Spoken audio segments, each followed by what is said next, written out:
ಇಡೀ ದೇಶದಲ್ಲಿ ಕಳೆದ ಕೆಲ ದಿನಗಳಿಂದ ಒಂದು ವಿಚಾರ ಭಾರಿ ಚರ್ಚೆ ಆಗ್ತಾ ಇರುವಂಥದ್ದು. ಅದು ಏನು ಅಂತಂದರೆ ಭವಿಷ್ಯ ನಿಧಿಯ ಅಂದರೆ EPFO ಪೆನ್ಷನ್ ವಿಚಾರಕ್ಕೆ ಸಂಬಂಧಪಟ್ಟಂತೆ 1995ರಲ್ಲಿ ಮೊದಲ ಬಾರಿಗೆ ಈ ಒಂದು ಯೋಜನೆಯನ್ನು ಜಾರಿಗೆ ತರುವಂಥ ಕೆಲಸವನ್ನು ಮಾಡಲಾಯಿತು. ಅಂದರೆ ಯಾವುದೇ ಒಬ್ಬ ಕಾರ್ಮಿಕ ಖಾಸಗಿ ಸಾರ್ವಜನಿಕ ಕಾರ್ಖಾನೆಗಳಲ್ಲಿ ಕೆಲಸ ಮಾಡಿದಂಥ ಸಂದರ್ಭದಲ್ಲಿ ಕನಿಷ್ಠ 10 ವರ್ಷ ಒಂದೇ ಕಡೆ ಕೆಲಸವನ್ನು ನಿರ್ವಹಣೆ ಮಾಡಿದಂತಹ ನೌಕರ ಆತನ ವೇತನದಲ್ಲಿ PF ಹಣವನ್ನು ಕಟ್ ಮಾಡ್ಕೊಳ್ತಾ ಇದ್ದರೆ ಆ ಒಂದು ಸಂದರ್ಭದಲ್ಲಿ ಆತನ ಮತ್ತೆ ಬೇರೆ ಎಲ್ಲೂ ಕೂಡ ಕೆಲಸ ಸಿಗಲಿಲ್ಲ ಅಂತಂದರೆ, ಈಗ ಎಕ್ಸಾಂಪಲ್ಲು ಮಾಲಿನ್ಯ ಉಗುಳುವಂತಹ ಒಂದು ಕಂಪನಿ, ಮಾಲಿನ್ಯ ಭರಿತವಾದಂತಹ ಒಂದು ಕಂಪನಿಯಲ್ಲಿ ಆ ಒಬ್ಬ ನೌಕರ ಕೆಲಸ ಮಾಡ್ತಿದ್ದಾನೆ ಅಂತಂದರೆ 10 ವರ್ಷ ಕೆಲಸ ಮಾಡಿರ್ತಾನೆ.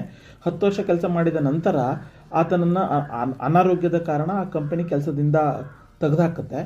ಬಳಿಕ ಎಲ್ಲೂ ಟ್ರೈ ಮಾಡಿದರೂ ಕೂಡ ಬೇರೆ ಎಲ್ಲೂ ಕೂಡ ಅವನ ಆರೋಗ್ಯದ ಕಾರಣವನ್ನು ಅಥವಾ ಆರೋಗ್ಯದ ನೆಪ ಒಡ್ಡಿ ಬೇರೆ ಬೇರೆ ಕಂಪನಿಗಳು ಕೆಲಸವನ್ನು ಕೊಡಲಿಕ್ಕೆ ಹಿಂದೇಟನ್ನು ಹಾಕ್ತವೆ.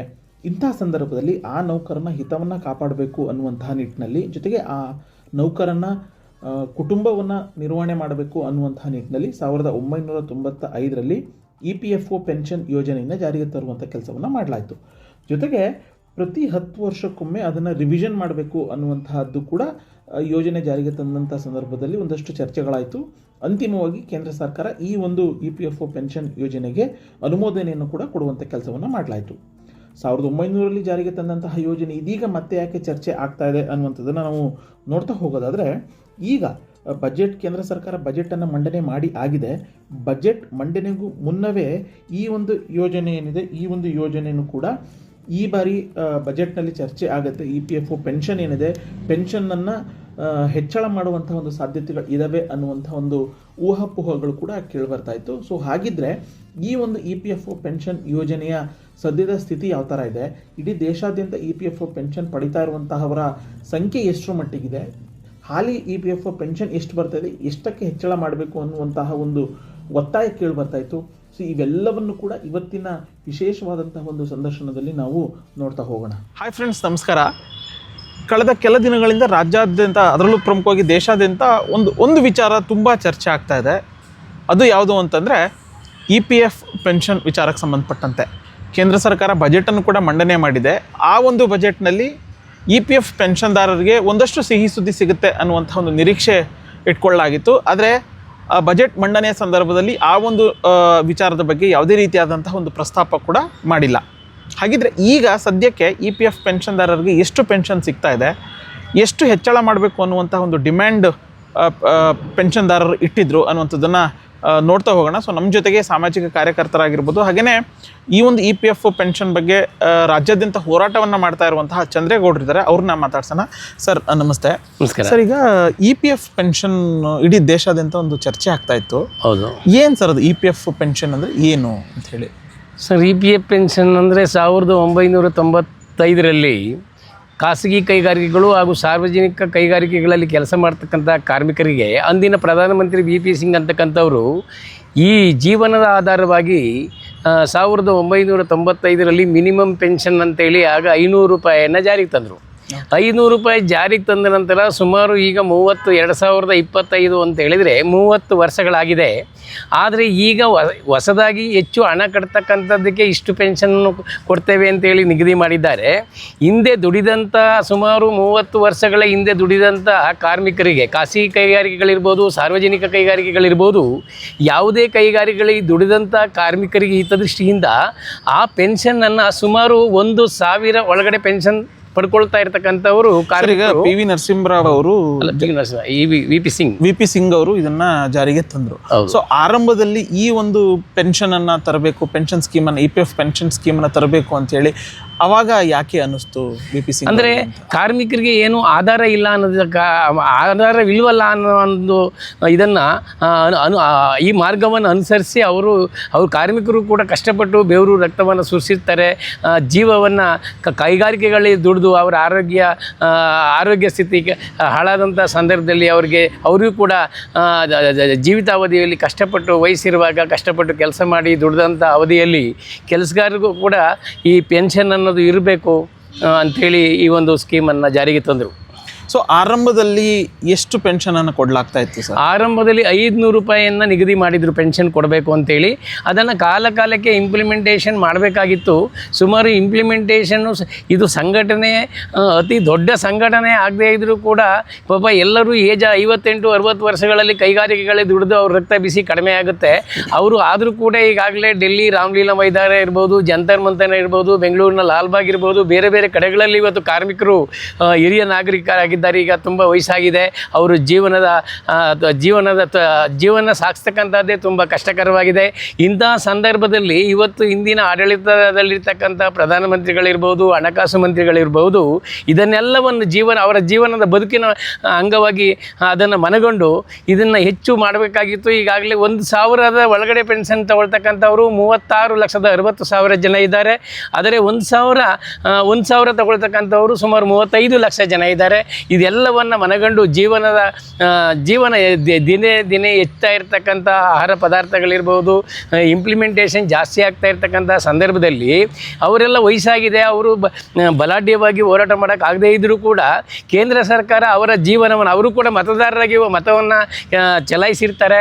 ಆ ದೃಷ್ಟಿಯಿಂದ ಅವರ ಜೀವನದ ಆಧಾರದ ಅಂಗವಾಗಿ ಪೆನ್ಷನನ್ನು ಇವತ್ತು ಸುಪ್ರೀಂ ಕೋರ್ಟ್ ಕೂಡ ನವೆಂಬರ್ 2022ರಲ್ಲಿ 1,000 ಪಡಿತಕ್ಕಂಥ ಪೆನ್ಷನ್ದಾರರಿಗೆ 7,500 ಪೆನ್ಷನ್ ಕೊಡಬೇಕು ಅಂತೇಳಿ ಇವತ್ತು ಸುಪ್ರೀಂ ಕೋರ್ಟ್ ಈಗ ಆದೇಶ ಕೊಟ್ಟಿದೆ. ಈಗ ಸೆಂಟ್ರಲ್ ಗೌರ್ಮೆಂಟ್ ಬಜೆಟ್ ಮಂಡನೆ ಮಾಡುವಂಥ ಸಂದರ್ಭದಲ್ಲಿ ಒಂದು ನಿರೀಕ್ಷೆ ಇತ್ತು, ಏನಂತಂದ್ರೆ 1,000 ತಗೊಳ್ತಾ ಇರುವಂತಹ ಪೆನ್ಷನ್ ಏನಿದೆ EPF ಪೆನ್ಷನ್, ಅದನ್ನ 7,500ಕ್ಕೆ ಹೆಚ್ಚಳ ಮಾಡಬೇಕು ಅನ್ನುವಂಥ ನಿಟ್ಟಿನಲ್ಲಿ ಒಂದು ಮನವಿನೂ ಇತ್ತು, ಜೊತೆಗೆ ಒಂದಷ್ಟು ನಿರೀಕ್ಷೆನೂ ಕೂಡ ಇತ್ತು. ಹೌದು. ಹಾಗಾಗಿ ಬಜೆಟ್ ಮಂಡನೆಗೂ ಮುನ್ನ ಒಂದಷ್ಟು EPF ತಗೊಳ್ತಾ ಇರುವಂತವ್ರು ಎಲ್ಲರೂ ಹೋಗಿ ಮನವಿ ಮಾಡುವಂತ ಕೆಲಸವನ್ನ ಮಾಡಿದ್ರು. ಸೊ ಒಂದು ನಿರೀಕ್ಷೆನೇ ಇತ್ತು, ಓಕೆ ಈ ಬಾರಿ ಬಜೆಟ್ ಅಲ್ಲಿ ಮಂಡನೆ ಮಾಡ್ತಾರೆ ಅಥವಾ ಈ ವಿಚಾರದ ಬಗ್ಗೆ ಪ್ರಸ್ತಾಪ ಮಾಡ್ತಾರೆ. ಹೌದು. ಸೊ ಎಲ್ಲೂ ಕೂಡ ಬಜೆಟ್ ಮಂಡನೆ ಮಾಡುವಂತ ಸಂದರ್ಭದಲ್ಲಿ ಇದ್ರ ಬಗ್ಗೆ ಎಲ್ಲೂ ಕೂಡ ಉಲ್ಲೇಖ ಆಗಲಿಲ್ಲ. ಅಂದ್ರೆ ಏನ್ ಹೇಳ್ತೀರಾ ಅಂತ ಇದರ ಬಗ್ಗೆ ಹೇಳಬೇಕು ಅಂತ ಹೇಳಿದ್ರೆ ಏನಾಗಿದೆ, ಇವತ್ತು ಕೇಂದ್ರ ಸರ್ಕಾರ ದೊಡ್ಡ ಬಂಡವಾಳಶಾಹಿಗಳ ಪರವಾಗಿ ಹೆಚ್ಚು ಪ್ರಾಮುಖ್ಯತೆಯನ್ನು ಕೊಡ್ತಾ ಇದ್ದೇವೆ. ದುಡಿಯುವ ವರ್ಗ ಇರ್ಬೋದು, ಕಾರ್ಮಿಕರಿರ್ಬೋದು, ಅಂಥವ್ರಿಗೆ ಹೆಚ್ಚು ಅವರೆಲ್ಲ ತುಂಬ ವೀಕ್ ಆಗಿರ್ತಾರೆ. ಅಷ್ಟು ಬಲಾಢ್ಯವಾಗಿ ಹೋರಾಟವನ್ನು ಮಾಡೋಕ್ಕಾಗದೇ ಇದ್ದಂಥ ಸಂದರ್ಭದಲ್ಲಿ ಕೇಂದ್ರ ಸರ್ಕಾರ ಇದನ್ನೆಲ್ಲ ಮನಗೊಂಡು ಕೇಂದ್ರ ಸರ್ಕಾರವೇ ಅವರ ಜೀವನದ ಸ್ಥಿತಿಗತಿಗಳನ್ನು, ಬೆಲೆ ಹೆಚ್ಚಳ ಇದೆಲ್ಲವನ್ನು ಆಧಾರವಾಗಿ ಇಟ್ಕೊಂಡು ಪೆನ್ಷನ್ ಹೆಚ್ಚಳ ಮಾಡಬೇಕಾಗಿತ್ತು. ಆದರೆ ಕೇಂದ್ರ ಸರ್ಕಾರ ಈ ಬಜೆಟ್ನಲ್ಲಿ ಮಾಡಿಲ್ಲ. ಓಕೆ, ಇದು ಕೈ ಸುದ್ದಿ.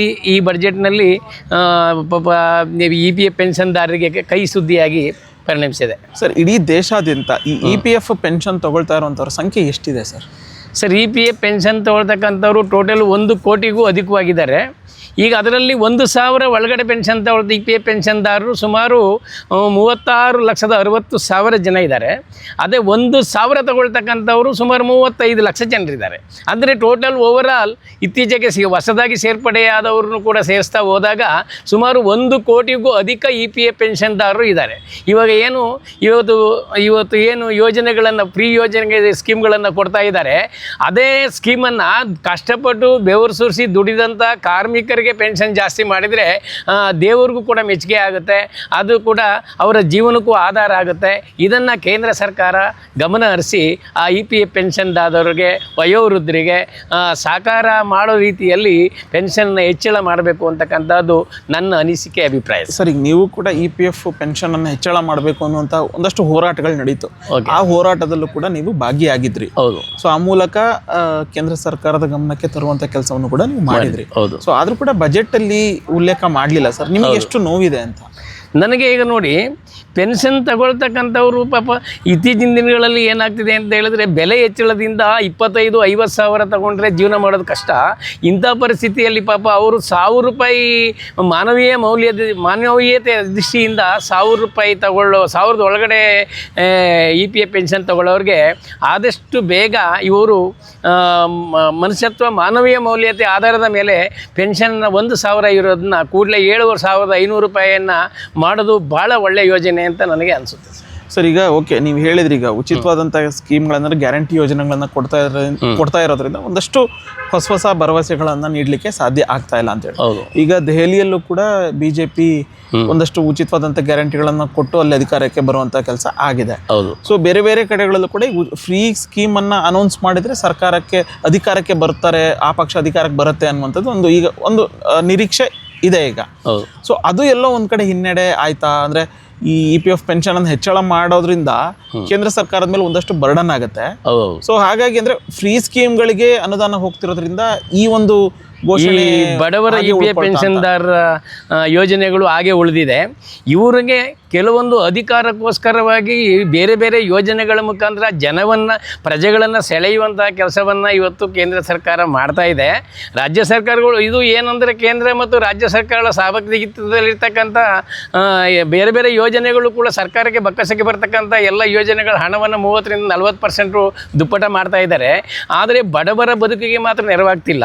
ಆದರೆ ಇವರು ಅಧಿಕಾರಕ್ಕೋಸ್ಕರ ಬೇರೆ ಬೇರೆ ಯೋಜನೆಗಳನ್ನು ಉಚಿತವಾಗಿ ಕೊಡ್ತಾ ಜನವನ್ನು ಸೆಳೀತಕ್ಕಂಥ ಕೆಲಸವನ್ನು ಇವತ್ತು ಕೇಂದ್ರ ಸರ್ಕಾರ ಮಾಡ್ತಾ ಇದೆ. ಓಕೆ ಸರ್, ಈಗ ಕೇವಲ EPF ಪೆನ್ಷನ್ ಅನ್ನು ಹೆಚ್ಚಳ ಮಾಡುವಂಥದ್ದು ರಾಜ್ಯ ಸರ್ಕಾರಗಳು ಒಂದು ವೇಳೆ ಅದನ್ನು ಕೇಂದ್ರ ಸರ್ಕಾರಕ್ಕೆ ಪ್ರೆಷರ್ ಹಾಕುವಂಥ ಕೆಲಸ ಏನಾದರೂ ಆದರೆ, ಸೊ EPF ಪೆನ್ಷನ್ ಹೆಚ್ಚಳ ಮಾಡುವಂತಹ ಅಧಿಕಾರ ಆಬ್ವಿಯಸ್ಲಿ ಕೇಂದ್ರ ಸರ್ಕಾರಕ್ಕಿದೆ.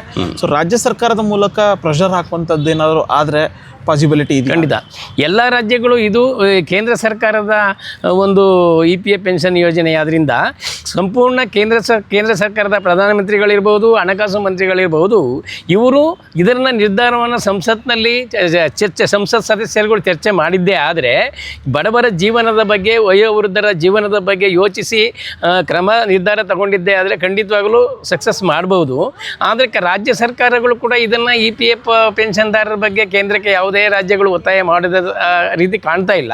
ಆದ್ದರಿಂದ ಕೇಂದ್ರವೇ ಇದರ ಬಗ್ಗೆ ಗಮನ ಹರಿಸಿ EPF ಪೆನ್ಷನ್ದಾರರಿಗೆ ಪೆನ್ಷನ್ ಹೆಚ್ಚಳ ಮಾಡ್ತಕ್ಕಂಥದ್ದು ಭಾಳ ಒಳ್ಳೆಯದು. ಸೊ ಓಕೆ, ನಾನು ಆಗಲೇ ಹೇಳ್ದಂಗೆ ನೀವು ರಾಜ್ಯದಲ್ಲಿ ಒಂದಷ್ಟು ಹೋರಾಟಗಳಲ್ಲೂ ಕೂಡ ಭಾಗಿಯಾಗಿದ್ದೀರಿ ಸರ್. ಅಲ್ಲಿ ಭಾಗಿಯಾದವ್ರಿಗೆ ಈಗ ಕೇವಲ 1,000 ಮಾತ್ರ ಪೆನ್ಷನ್ ಅನ್ನ ಪಡಿತಿದ್ದಾರೆ. ಸೊ 7,500ಕ್ಕೆ ಹೆಚ್ಚಳ ಆದ್ರೆ ಅವರ ಬದುಕು ಯಾವ ರೀತಿಯಾಗಿ ಸುಧಾರಣೆ ಆಗುತ್ತೆ ಅಂತ ನಿಮ್ಮ ಜೊತೆ ಅವರು ಮಾಹಿತಿಯನ್ನು ಹಂಚ್ಕೊಂಡಿದ್ದಾರೆ. ಸರ್ ಅವ್ರೇನು ಗೊತ್ತಿಲ್ಲ, 7,500 ಮಾಡಿದ್ರೆ ಇರೋದ್ರಲ್ಲಿ ನಮ್ಮದು ಉತ್ತಮವಾದ ಜೀವನ ಸುಧಾರಣೆ ಆಗುತ್ತೆ ಅಂತ ಕೆಲವರು ನಮಗೆ ಹೇಳಿದ್ದಾರೆ. ಖಂಡಿತ ಆ ಸುಧಾರಣೆ ಆಗುತ್ತೆ. ಯಾಕೆ ಅಂತ ಹೇಳಿದ್ರೆ ಇರೋರು ನೋಡಿ ಸರ್, ಅತಿ ಶ್ರೀಮಂತರು ಏನು ಮಾಡ್ತಾರೆ ಅಂದರೆ 1 ಕೋಟಿ ಕಾರ್ನಲ್ಲಿ ಓಡಾಡ್ತಾರೆ. ಮಧ್ಯಮ ವರ್ಗದವರು 25 ಲಕ್ಷ 50 ಲಕ್ಷ ಕಾರಲ್ಲಿ ಓಡಾಡ್ತಾರೆ. ಅದು ಬಡವ ಏನು ಮಾಡ್ತಾನೆ, ಅಟ್ಲೀಸ್ಟ್ ಸೆಕೆಂಡ್ ಹ್ಯಾಂಡ್ ಕಾರ್ಡ್ನ ತಗೊಳ್ಳೋದಕ್ಕೆ ಪ್ರಯತ್ನ ಪಟ್ಟು ಓಡಾಡ್ತಾನೆ. ಹಂಗೆ ವಯಸ್ಸಾದವ್ರು ಏನು ಮಾಡ್ತಾರೆ ಅಂದರೆ ಇರೋದರಲ್ಲಿ ಅವ್ರಿಗೆ ಮೆಡಿಸನ್ನು ಮತ್ತೊಂದು ಜೀವನದ ಕೆಲವರು ಈಗಲೂ ಕೂಡ EPF ಪೆನ್ಷನ್ದಾರರು ಬಾಡಿಗೆ ಮನೆಯಲ್ಲಿದ್ದಾರೆ. ಇಲ್ಲಿ ಯಾವುದೋ ಒಂದು ಕಡೆ ಕೆಲಸ ಮಾಡಿ 3-4 ಸಾವಿರ ಸಂಬಳಕ್ಕಿದ್ದಾರೆ, ಅದರಲ್ಲೂ ಜೀವನ ಮಾಡ್ತಾ ಇದ್ದಾರೆ. ಇದೆಲ್ಲ ಒಂದು ಸ್ವಲ್ಪ ಸುಧಾರಣೆಯಾಗಿ ಒಳ್ಳೆಯ ಅವರ ಮುಖದಲ್ಲಿ ನಾವು ಖುಷಿಯನ್ನು ನೋಡ್ಬೋದು. ಓಕೆ, ಸೊ ಈಗ ಬಜೆಟ್ ಮಂಡನೆ ಆಗಿದೆ ಸರ್. ಪೆನ್ಷನ್ ಅಂದ್ರೆ EPF ಪೆನ್ಷನ್ ಹೆಚ್ಚಳ ಮಾಡುವಂಥದ್ದು ಇಲ್ಲೂ ಕೂಡ ಪ್ರಸ್ತಾಪ ಆಗಿಲ್ಲ. ಬಜೆಟ್ ಮೇಲೆ ಚರ್ಚೆ ನಡೀತಾ ಇದೆ.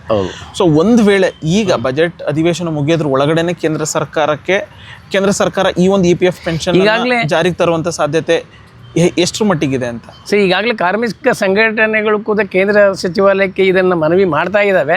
ಅವರು ಕೂಡ ಇದನ್ನು ಸಾರ್ವಜನಿಕರ ಅಹವಾಲುಗಳನ್ನು ಸ್ವೀಕಾರ ಮಾಡಿ EPF ಪೆನ್ಷನ್ದಾರರಿಗೆ ಪೆನ್ಷನ್ ಜಾಸ್ತಿ ಮಾಡಬೇಕು ಅಂತ ಒತ್ತಡ ಇದನ್ನು ಗಮನ ಹರಿಸಿ ಸುದ್ದಿ ಮಾಧ್ಯಮದವರು ಕೂಡ ಇದ್ರ ಬಗ್ಗೆ ಪಾಪ ಹಿರಿಯ ನಾಗರಿಕರ ಬಗ್ಗೆ ಓಲ್ಡ್ ಏಜ್ EPF ಪೆನ್ಷನ್ದಾರರು ಕೂಡ ಹೆಚ್ಚು ಕಾಳಜಿ ವಹಿಸಿ ನಮ್ಮ ಚಿಕ್ಕಪ್ಪ ದೊಡ್ಡಪ್ಪ ಬೇರೆ ಬೇರೆ ಅಣ್ಣ ತಮ್ಮಂದಿರು ದುಡ್ದಿದ್ದಾರೆ, ಅವ್ರಿಗೂ ಕೂಡ ನೆರವಾಗಲಿ ಅಂತ ಸುದ್ದಿ ಮಾಧ್ಯಮದವರು ಕೂಡ ಇವತ್ತಿನ ದಿವಸ ಅವರು ಕೂಡ ಪ್ರಯತ್ನ ಪಡ್ತಿದ್ದಾರೆ.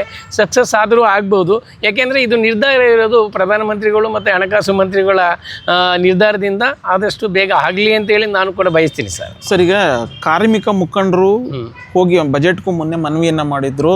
ಮನವಿ ಮಾಡಿದಂಥ ಸಂದರ್ಭದಲ್ಲಿ ಬಜೆಟಲ್ಲಿ ಈ ವಿಚಾರ ಅಂದರೆ EPF ಪೆನ್ಷನ್ ಹೆಚ್ಚಳ ಮಾಡುವಂಥ ವಿಚಾರ ಇದ್ದೇ ಇರುತ್ತೆ ಅನ್ನುವಂಥ ಒಂದು ನಿರೀಕ್ಷೆನೂ ಕೂಡ ಇಟ್ಕೊಳ್ಳಾಗಿತ್ತು. ಆದರೆ ಯಾವ ಒಂದು ಕಾರಣಕ್ಕೆ ಈ ವಿಚಾರ ಪ್ರಸ್ತಾಪ ಆಗಲಿಲ್ಲ ಅಥವಾ ಬಜೆಟ್ ಮಂಡನೆ ಮಾಡುವಂಥ ಸಂದರ್ಭದಲ್ಲಿ ಉಲ್ಲೇಖ ಆಗಲಿಲ್ಲ ಅಂತ ಅನಿಸುತ್ತೆ?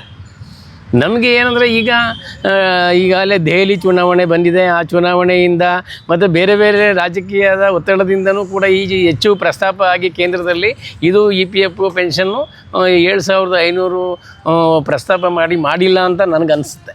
ಓಕೆ, ನನ್ನ ಅನಿಸಿಕೆ ಪ್ರಕಾರ. ಸೊ ಈಗ ನೀವು ಕೊನೆಯದಾಗಿ ಏನು ಮನವಿ ಮಾಡ್ತೀರಾ ಸರ್?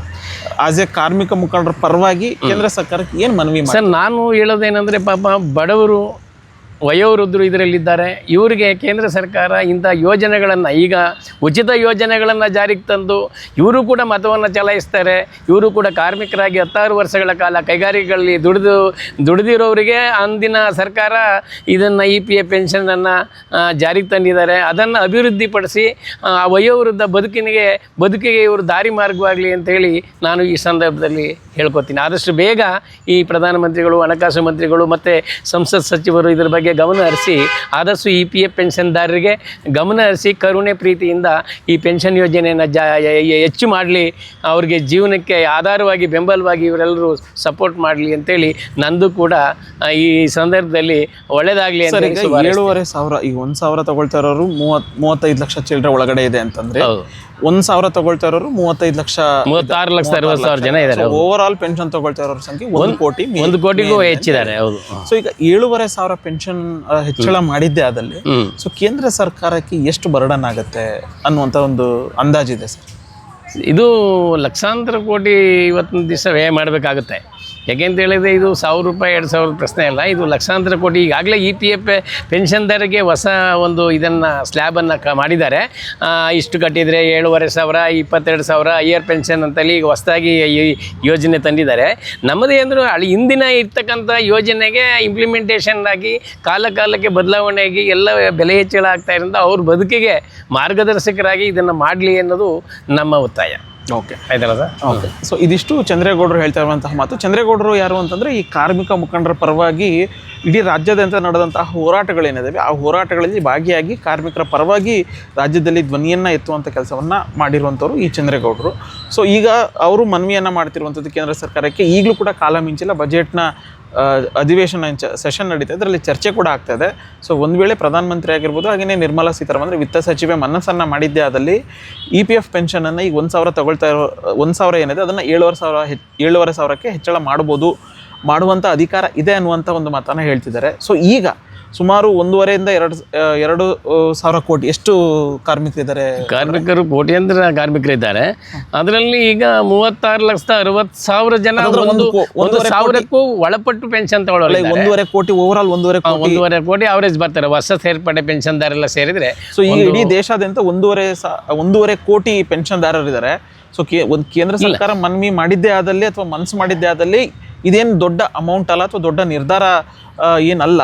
ಸೊ ಈಗಲಾದರೂ ಕೇಂದ್ರ ವಿತ್ತ ಸಚಿವೆ ನಿರ್ಮಲಾ ಸೀತಾರಾಮನ್ ಈ ಒಂದು ಬಡ ಕಾರ್ಮಿಕರಿಗೆ ಪೆನ್ಷನನ್ನು ಹೆಚ್ಚಳ ಮಾಡುವಂಥ ವಿಚಾರ ಏನಿದೆ, ಪ್ರಸ್ತಾಪ ಏನಿದೆ, ಆ ಒಂದು ಪ್ರಸ್ತಾಪಕ್ಕೆ ಅನುಮೋದನೆ ಕೊಡಲಿ. ಅವರ ಬದುಕಿನಲ್ಲಿ ಒಂದಷ್ಟು ಆಶಯಗಳನ್ನು ಅಥವಾ ಒಂದಷ್ಟು ಸಂತಸವನ್ನು ಮೂಡುವಂತೆ ಆಗಲಿ ಅನ್ನುವಂಥದ್ದು ನಮ್ಮ ಆಶಯ.